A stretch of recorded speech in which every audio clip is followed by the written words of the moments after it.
J'ai vraiment le plaisir d'inviter Olivier qui va vous raconter comment Renault opère sa transformation avec la 3D Experience Platform et vous verrez avec vos yeux l'usage de la donnée là-dedans. Olivier. Ah, on va faire comme ça. Tiens. Merci Morgane, bonjour à tous et à toutes. Donc, je suis Olivier Colmar, je suis en charge à l'ingénierie du groupe Renault, de la transformation digitale, de la simulation numérique et du PLM. Et donc, aujourd'hui, je vais vous parler d'un grand programme, effectivement, que nous avons lancé il y a 18 mois, qui s'appelle Renolution Virtual Twin, et je vais vous en dire un peu plus. Alors peut-être quelques mots, mais je pense qu'ici c'est plus facile. Le groupe Renault, en fait, c'est un groupe de plusieurs marques qui est au sein d'une alliance Renault, Nissan, Mitsubishi. Donc en termes de business, peut-être que vous voyez à peu près comment on est situé. Donc c'est 46 milliards de chiffre d'affaires l'an dernier. C'est plus de 2 millions de véhicules vendus. Un peu moins puisqu'on a perdu la Russie, qui était un gros marché pour nous. Et puis c'est 150 000 collaborateurs, un peu plus, qui sont répartis dans 39 pays. Et c'est plus de 40 usines réparties dans le monde. Alors c'est 4 marques. Donc tout le monde connaît Renault, hein, la marque historique qui a plus de 100 ans. C'est aussi la marque Dacia, donc qui nous permet d'offrir des solutions de mobilité à faible coût, mais pour autant performantes. C'est la marque Alpine, qui est notre marque sportive, donc avec, je dirais, tout ce que vous voyez autour de la Formule 1, l'endurance, mais aussi des produits avec la nouvelle A110. Et puis vous verrez dans le futur beaucoup de nouvelles voitures qui vont arriver autour de la sportivité, du luxe et avec une ambition internationale. Et puis une nouvelle marque qui a été créée récemment qui s'appelle Mobilize, qui est une marque autour de la mobilité et de tous les produits de mobilité et de l'énergie. Alors, quand notre nouveau patron Luca De Meo est arrivé, il a lancé un grand plan. Ce grand plan, c'est Renolution. En fait, c'est un plan qui était décomposé en 3 parties. Une première partie qui était Renovation. L'idée, c'était de remonter Renault de sorte à retrouver le chemin des bénéfices, ce qui n'était pas le cas il y a quelques années. La deuxième partie du plan, donc la première partie est terminée, on a annoncé d'excellents résultats sur 2022. Et la deuxième partie du plan, c'était la partie, je dirais, transformation. Donc là, c'est toute la nouvelle offre que Renault est en train de développer, le groupe Renault, et qui va prochainement arriver. Vous avez déjà vu la Mégane EV qui est sortie, vous avez tous entendu parler d'Austral, et puis probablement vous avez vu qu'on va probablement prochainement sortir un certain nombre de véhicules électriques comme la nouvelle R5, la nouvelle 4L, etc. etc. Et donc il y a tout un plan produit qui a été conçu ces dernières années et qui devrait, dans les mois qui viennent, voir le jour sur le marché. Et puis la troisième phase de ce plan Renolution, c'est la révolution. Et là, l'idée, c'est d'accompagner le groupe dans sa transformation complète, de sorte à ce qu'on passe d'une entreprise qui crée de la valeur à travers du volume à une entreprise qui crée de la valeur grâce à ses produits. Et donc, on va passer d'une stratégie volume à une stratégie création de valeur. Donc ça, c'est des points très importants. Alors, si on regarde l'ingénierie, vous voyez que l'ingénierie, elle est au cœur du dispositif, puisque c'est elle qui alimente finalement toutes les marques du groupe. Et donc, on a des enjeux côté ingénierie très très importants autour des coûts, autour du lead time, du temps de développement de nos produits. Et évidemment, on se doit d'être performant sur tous ces sujets. Alors, pour pouvoir accompagner cette transformation, cette révolution, on a lancé un grand programme qui s'appelle Renolution Virtual Twin. Et c'est de ça dont je vais vous parler à l'instant. Et évidemment, je ferai un focus en lien avec le thème de la journée. Alors, ce programme, c'est un grand programme qu'on a décidé de faire en partenariat avec Dassault Systèmes. Alors pourquoi Dassault Systèmes? Parce que Dassault Systèmes, c'est des gens avec qui nous travaillons depuis de longue date. Ça fait plus de 20 ans que Renault et Dassault Systèmes développent des outils autour de la 3D. Et on voit les différentes étapes de notre partenariat. Donc l'étape précédente, c'était le déploiement de tout ce qui était Enovia V6, Katia V6, etc. Et là, on est en train de déployer largement la 3D expérience dans le cloud. Alors je vais rentrer un peu plus maintenant dans le détail, puisque c'est, j'imagine, ça qui vous intéresse.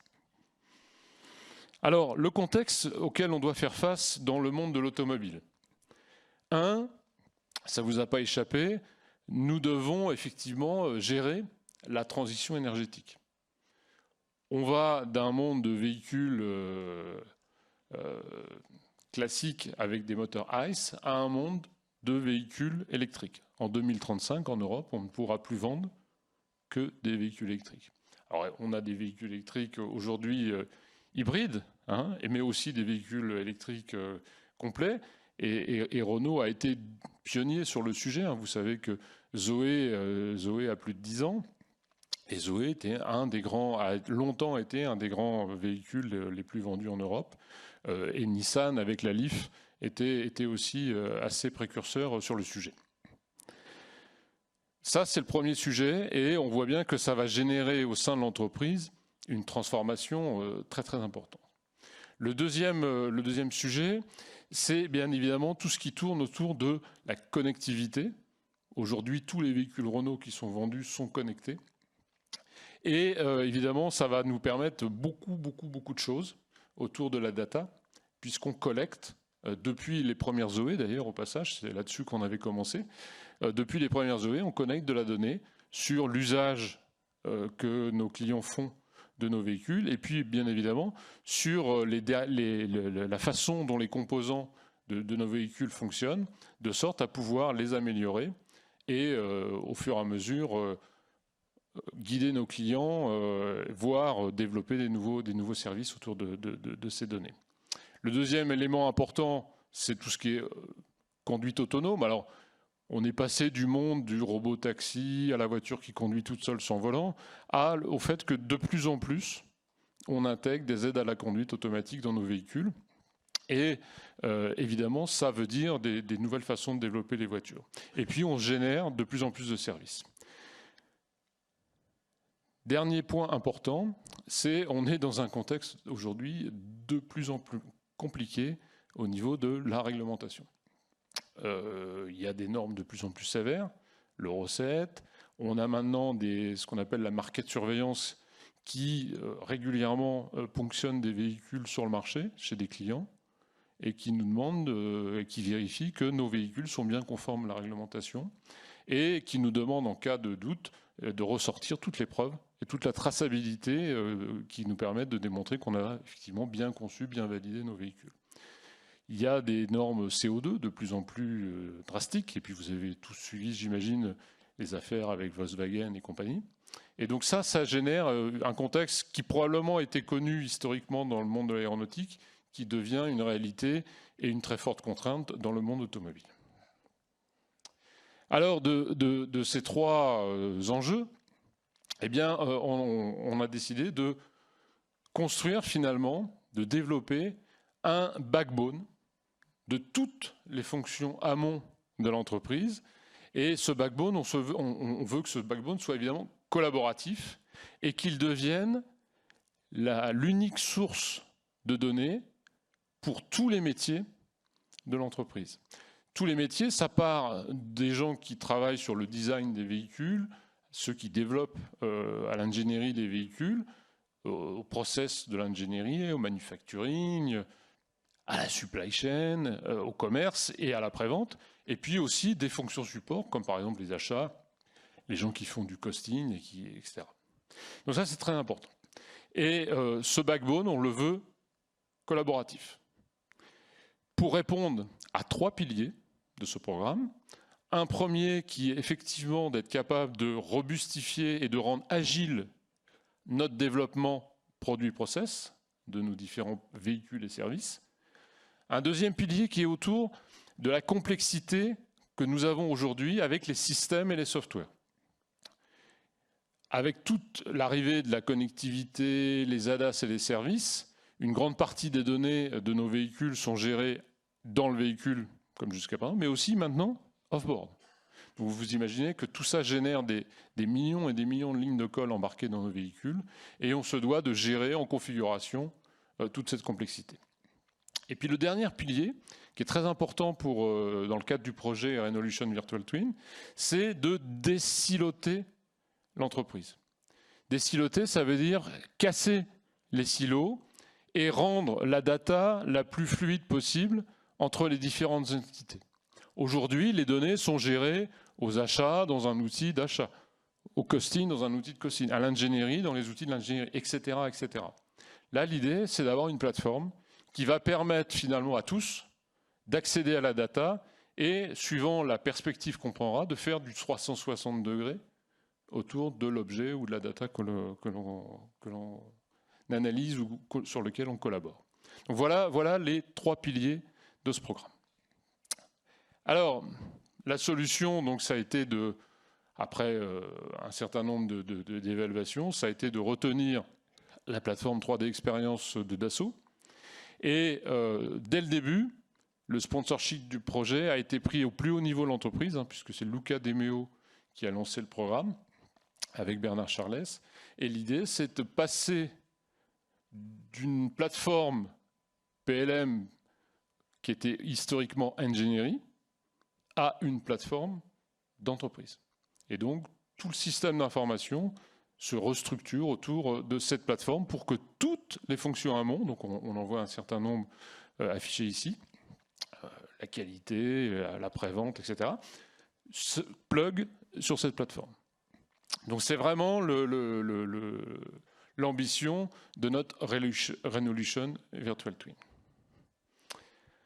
Alors il y a des enjeux évidemment économiques. Quand on lance des programmes aussi importants que celui-là, il faut aussi amener de la valeur. Donc il y a plusieurs leviers sur cette valeur. Le premier, c'est évidemment de la réduction de coûts. Donc on a des ambitions de baisser le coût unitaire des véhicules déjà en production. Donc vous allez voir quelques illustrations. On a aussi comme ambition de réduire par 2 les coûts de validation de nos véhicules. Aujourd'hui, on fait encore beaucoup appel à de la validation physique. On conçoit les voitures, on construit des prototypes, on les essaye, et puis par le biais des essais-erreurs, on est amené à faire plusieurs boucles avant d'arriver à un véhicule parfaitement au point. Là, l'idée, c'est de gagner au moins la moitié de ses coûts. Le deuxième sujet, c'est tout ce qui va concerner la robustesse du design et sa validation. L'idée, c'est de faire du right first time. Certes, nos autorités d'homologation nous demandent des véhicules physiques. Ce qu'on veut, c'est que le premier véhicule qui subit un test de crash, d'aéro, peu importe, eh bien, ce véhicule soit bon du premier coup. Et on est capable de le faire avec tous les outils de simulation dont Dassault en particulier nous livre. Et évidemment, tout ça n'a de sens que si on a un jumeau numérique parfait du véhicule, puisque les résultats en question, aussi précis soient-ils, si le jumeau numérique n'est pas complètement représentatif, évidemment, il ne veut rien dire, et on découvre les problèmes trop tardivement. Là, il y a un enjeu très important. Et puis, il y a un enjeu aussi pour nos clients, parce qu'on pense que si on découvre les défauts très en amont, le véhicule sera mieux conçu et probablement on va réduire le nombre d'incidents découverts par les clients lors de l'utilisation de leur véhicule.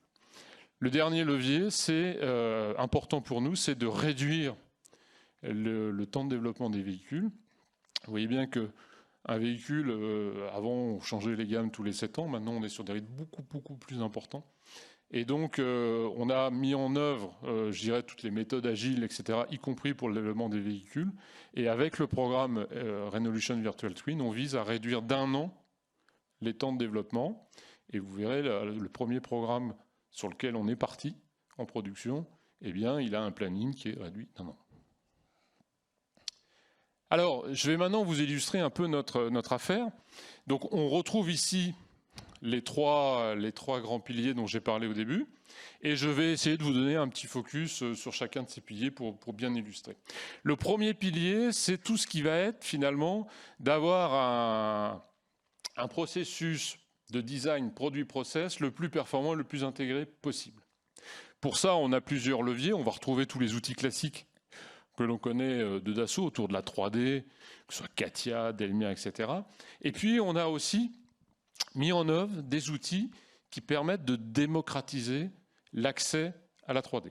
Et ça, c'est très, très important. Ça veut dire que on a développé des solutions qui s'appellent par exemple, on l'appelle chez nous 3D pour tous, 3D for all. Cet outil-là permet à tous les collaborateurs de l'ingénierie d'accéder aux maquettes numériques de nos véhicules. Et aujourd'hui, 100% des véhicules de Renault en cours de développement sont accessibles dans cette plateforme 3D. Et vous allez voir que autour de ce jumeau numérique des véhicules en cours de développement, on a associé tout un nombre d'informations. Et donc, je vous propose, sans plus tarder, de vous présenter ça. Je fais l'impasse sur les outils de calcul, sur les outils d'ingénierie process, mais il fallait faire quelques choix pour vous présenter des choses aujourd'hui. Alors, on va regarder donc cette proposition. Donc là, on est sur un PC classique, celui de Monsieur Tout-le-Monde. Ça peut être celui de l'acheteur, ça peut être celui qui fait du costing, ça peut être quelqu'un de la qualité qui a besoin de résoudre un problème, ça peut être quelqu'un de l'ingénierie ou un manager, un chef de projet, etc. Alors le principe, il faut d'abord se connecter à la plateforme. Il faut charger un véhicule. Alors vous voyez là la Mégane E-V. Donc très impressionnant, c'est les temps de chargement. Et autrefois, c'était même pas imaginable de le faire sur un PC standard. Là, en plus, c'est rapide. On a tous les outils classiques de sectionning, etc. On peut, grâce à des tags, finalement sélectionner la partie du véhicule qui nous intéresse. Alors, il y a plein de méthodes pour faire des sélections. Là, l'idée, le gars a choisi quelques GFE et on obtient tout de suite la plateforme du véhicule puisqu'il a retenu les groupes fonctions de la plateforme. On peut à nouveau naviguer dans le véhicule, comme vous le voyez. Et puis à un moment donné, on va trouver, on trouve une pièce qui nous intéresse. Et là, automatiquement, on va pouvoir visualiser toutes les informations qui concernent cette pièce. Donc là, on accède dans la fenêtre qui bouge ici à des données de la définition technique qui n'est pas hébergée tout de suite dans la plateforme, mais qui a été indexée. Et puis de la même façon, on va retrouver toutes les informations de BOM qui sont gérées dans les ERP autour de ce véhicule, de cette pièce. Donc ça, c'est très important. Depuis la 3D, on accède à des outils qui sont habituellement ailleurs. Par exemple, sur ce véhicule-là, on gère les issues, donc les faits techniques, directement dans la plateforme. Et vous voyez qu'on peut filtrer et obtenir un certain nombre d'informations, donc en fonction des problèmes découverts. On retrouve bien les petits tags qu'on a vus tout à l'heure dans l'exemple Airbus. Et donc là, on va trouver des défauts de qualité, des problèmes à résoudre avant la commercialisation du véhicule. Donc ça, c'est très important. Ce qui permet aussi de générer des tâches collaboratives. Et à ce moment-là, on est capable de s'envoyer entre différentes équipes des tâches à résoudre directement liées à notre véhicule. Et puis évidemment, à tout moment, on peut avoir des rendus réalistes de notre véhicule. Et là, on voit, ce sont des outils qui nous servent à faire de la qualité perçue. Très très tôt dans le cycle de développement, on est capable de visualiser ce que sera l'expérience du client dans notre véhicule. Donc voilà quelques illustrations qui vous montrent ce qu'on fait autour, je dirais, de la 3D et comment on l'a démocratisé et mis à disposition. Aujourd'hui, ce que je vais montrer là, c'est disponible. On a 5600 utilisateurs formés à travers le monde et tous nos véhicules sont dès à présent accessibles, même si ces véhicules n'ont pas été développés dans la 3D Experience. Ils ont été développés dans les versions précédentes, NewPLM, etc., mais grâce au système d'indexation, d'envoi, etc., on a rendu la data visible et accessible sans forcément être parti de zéro dans la 3D Experience. Je vous rassure, on a aussi lancé des nouveaux programmes.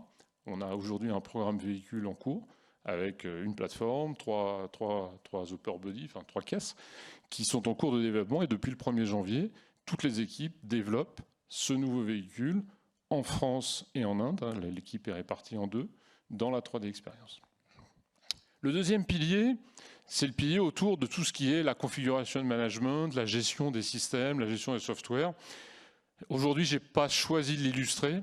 Sachez qu'il y a d'énormes enjeux pour nous. Il y a d'énormes enjeux à la fois de maîtrise de la complexité et de la démonstration de la compliance de nos véhicules par rapport à toutes les autorités réglementaires. On travaille très étroitement avec eux et on a aussi tous les outils qui nous permettent de faire de la simulation. Je pense en particulier à la simulation autour des ADAS, etc., les systèmes autonomes. Sachez qu'on est capable, dans le cloud, de faire rouler sur des millions de kilomètres nos véhicules et automatiquement, sur une base assez importante de scénarios, d'identifier à chaque fois à quel moment il y a un problème et éventuellement de remonter à la route cause des incidents.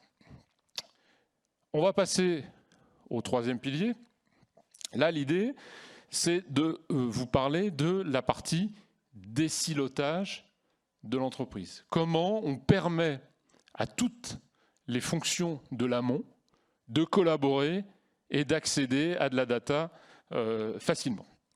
Alors, je vais illustrer mon propos avec un produit qu'on a développé autour de la 3D Experience qui s'appelle XVT.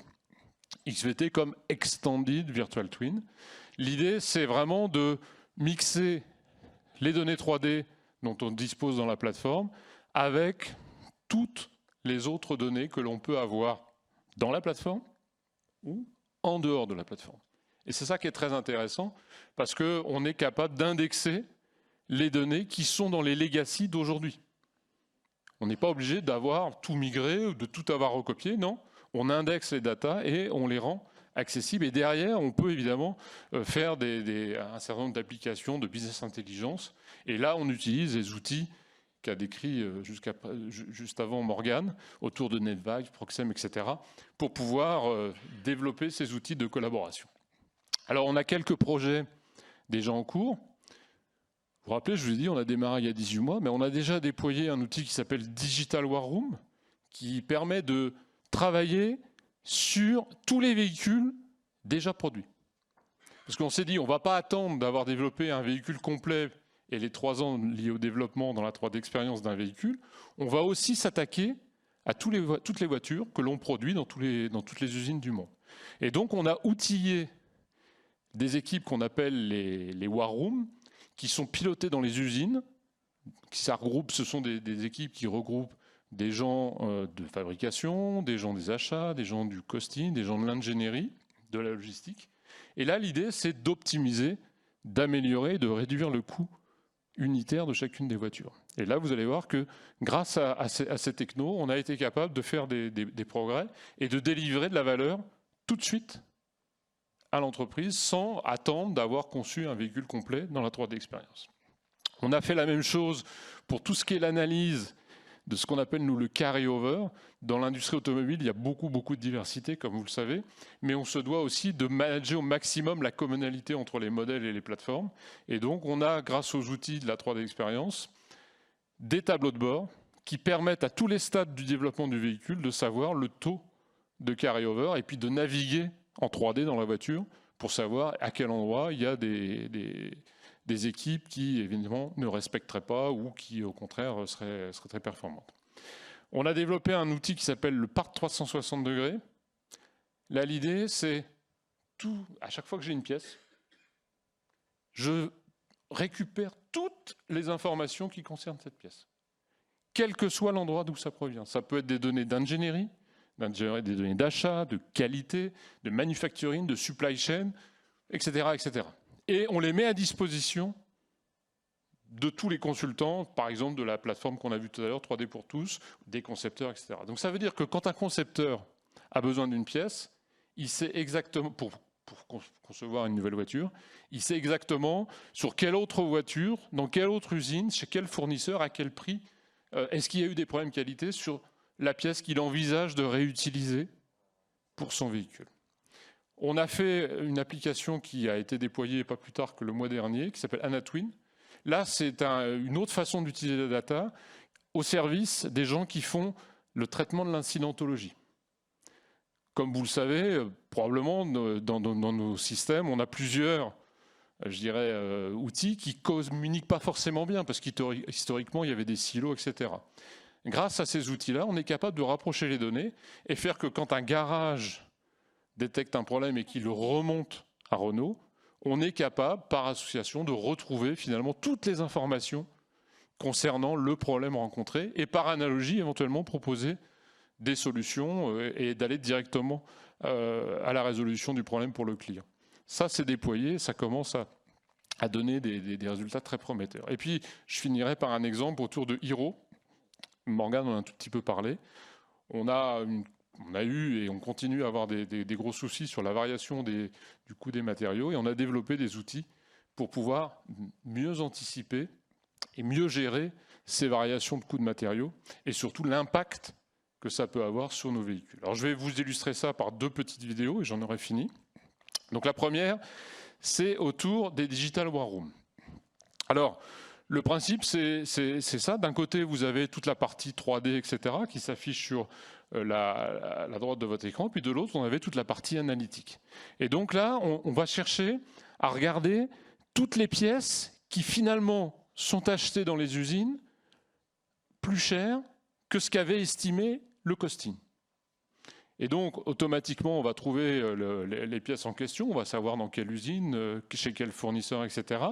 Et puis ensuite, une fois qu'on va avoir identifié ça, on va pouvoir se lancer dans des analyses. Donc là, on voit ici les pièces qui coûtent 2 fois plus cher que ce qu'elles auraient dû coûter. Donc ça, c'est intéressant. Et on va s'intéresser au cas, par exemple, d'une charnière. Donc cette charnière, elle est décalée par rapport au bench. Et donc, on va essayer de regarder si sur ce véhicule-là, on ne pourrait pas trouver une solution plus performante économiquement, sans évidemment remettre en cause les caractéristiques.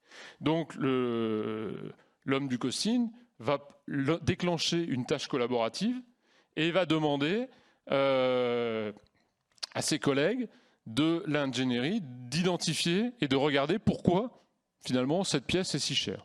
Et vous voyez, automatiquement, le système nous propose toutes les informations concernant la pièce et par analogie, toutes les pièces qui se rapprochent de l'objet qu'on veut traiter. Et là, on trouve qu'il y a 3 charnières qui finalement, géométriquement, seraient semblables, sauf qu'il y en a une qui est 2 fois moins chère. Ça, c'est intéressant. Et donc, l'outil permet de les comparer en 3D. Donc là, on charge la première, on charge la deuxième, et puis quand on regarde bien, bon, à part le raccordement, il n'y a pas beaucoup de différence. D'accord ? Et ça, évidemment, dans des entreprises aussi grandes que la nôtre, il arrive qu'on développe des pièces similaires qui sont appliquées sur des véhicules différents, dans des pays différents. Et finalement c'est quasiment la même pièce. Mais pour en être sûr, l'homme, côté ingénierie, va demander à son collègue du calcul de revalider que la pièce moins chère, est-ce qu'elle serait capable de supporter la porte en fatigue, en poids, en torsion, etc. L'homme du calcul, il a récupéré directement la 3D. Ils ne sont pas échangés des numéros, des machins. Et il a pu relancer ses maillages, faire les calculs, et puis dire, finalement, OK, cette charnière convient, on peut la remplacer, on divise le prix par 2. Et c'est parti.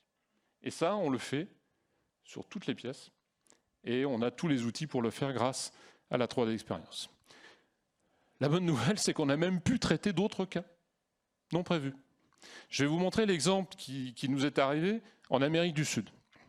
Alors vous n'êtes pas sans savoir qu'il y a eu un petit problème en Russie et on avait des fournisseurs qui fournissaient des pièces, vous voyez là, le fournisseur AD Plastique, il fournissait des pièces pour des pick-up que l'on fabriquait au Brésil. Et shortage, plus de pièces, qu'est-ce qu'on fait ? Les équipes locales de la supply chain, du manufacturing, ont utilisé l'outil XVT et ils ont été regardés pièce à pièce. Il y avait 118 pièces qui allaient devenir en rupture, qui nous auraient empêché de fabriquer et de vendre les véhicules. Et ils ont lancé des analyses pour identifier est-ce que par hasard, il n'y aurait pas des pièces similaires. Alors on a un peu masqué les vendeurs, mais vous voyez que le système nous a permis de retrouver des pièces similaires sur d'autres véhicules dans d'autres pays. Et automatiquement, les études ont été faites pour comparer si géométriquement ça le faisait. Donc c'est fait évidemment avec les bureaux d'études, hein, c'est pas fait n'importe comment. Et le système a proposé des solutions en 3 jours.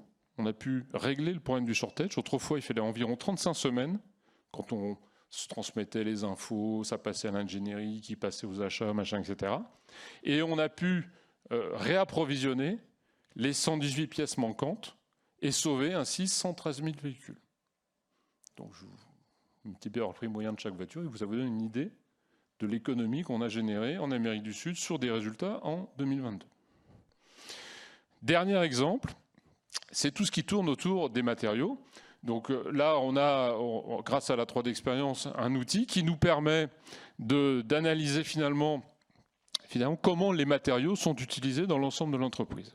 Donc on voit ici, sur un modèle de véhicule donné, tout l'usage qui est fait de chacun des matériaux avec le prix et l'évolution des prix de chacun de ces matériaux.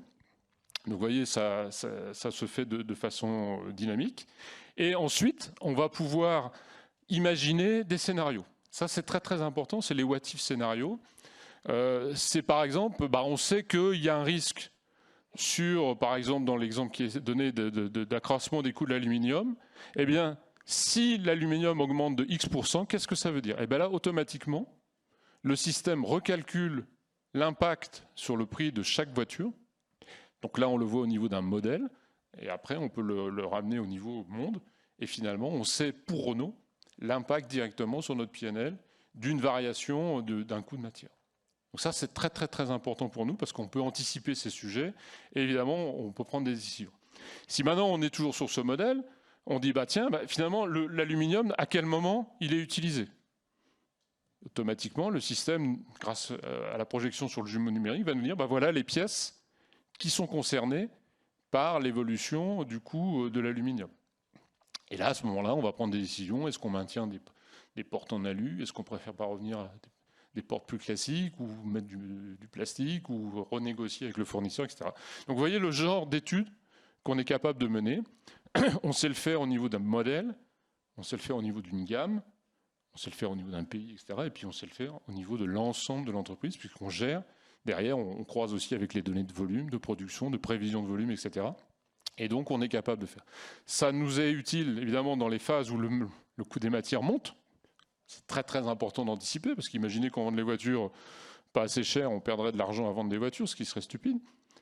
Mais ça va nous servir aussi beaucoup dans les nouvelles phases qui arrivent, où les baisses du prix des matériaux se profilent.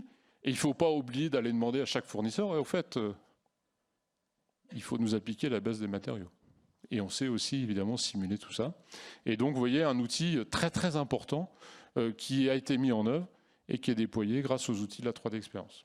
Donc voilà, en gros, ce que je voulais vous raconter. Alors, où est-ce qu'on en est après 18 mois, puisqu'il y a à peu près 18 mois qu'on a signé le contrat avec Dassault. On a démarré un premier véhicule, je vous l'ai dit, une plateforme 3 Upper Body. Tous les véhicules de Renault et la plupart des systèmes d'information de l'entreprise sont déjà indexés, accessibles à travers la plateforme. On a conçu intégralement une boîte de vitesse. Elle, c'était notre pilote. On l'a fait complètement out of the box. On a maintenant 2 moteurs électriques qui sont en cours de développement dans la plateforme. Et progressivement, on va déployer. On a aujourd'hui 5600 utilisateurs dans le monde. En France, en Inde, en Roumanie, etc. On déploie au mois de juin une plateforme véhicule en Corée. Et puis, on va continuer. Et l'ambition, c'est d'avoir migré 100% de tous les véhicules dans la 3D Experience en conception, cette fois-ci, d'ici fin 2025. Donc voilà à peu près où on en est. Et puis pour conclure, je vous propose d'avoir un peu la vision que l'on a autour de ce Virtual Twin, du jumeau numérique, qui est finalement un petit film qu'on a fait au sein de l'entreprise pour expliquer ces concepts, parce que ça paraît un peu compliqué. Vous allez voir avec le film, finalement, ça s'éclaircit. This is not a car. What you're looking at is a digital twin. And what is that exactly? Let's find by going back in time. Here is a group of engineers and designers working on a new design. Back and forth, scale models, prototypes, testing, mishaps. It takes a lot of time and costs a lot of money too. All until digital twins hit the scene a few years ago, in which we are now investing to develop powerful tools and high-tech solutions. Ever since then, when designing a new model, we create its ever-evolving digital twin, a virtual model stored on the cloud that all authorized personnel can access. They can test, alter and interact with the model in the shared online space, the company's virtual replica. But the digital twin is much more.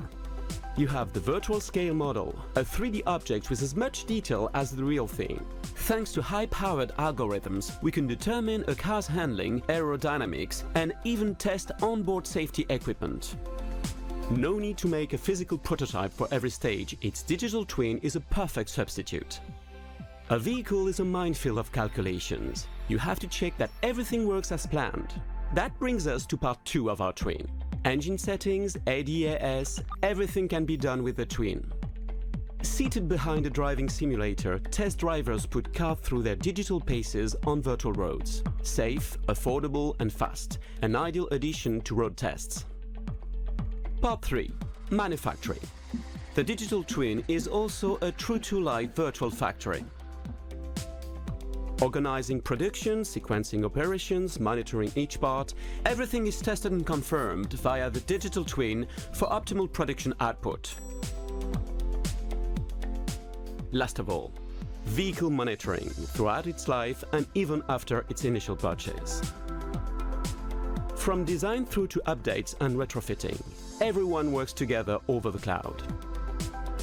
The real-world vehicle and its digital twin constantly learn from each other and feed into each other's design. And as with the dawn of every new era, we will look back on today in a few years' time and wonder, just how did we do it before we had digital twins?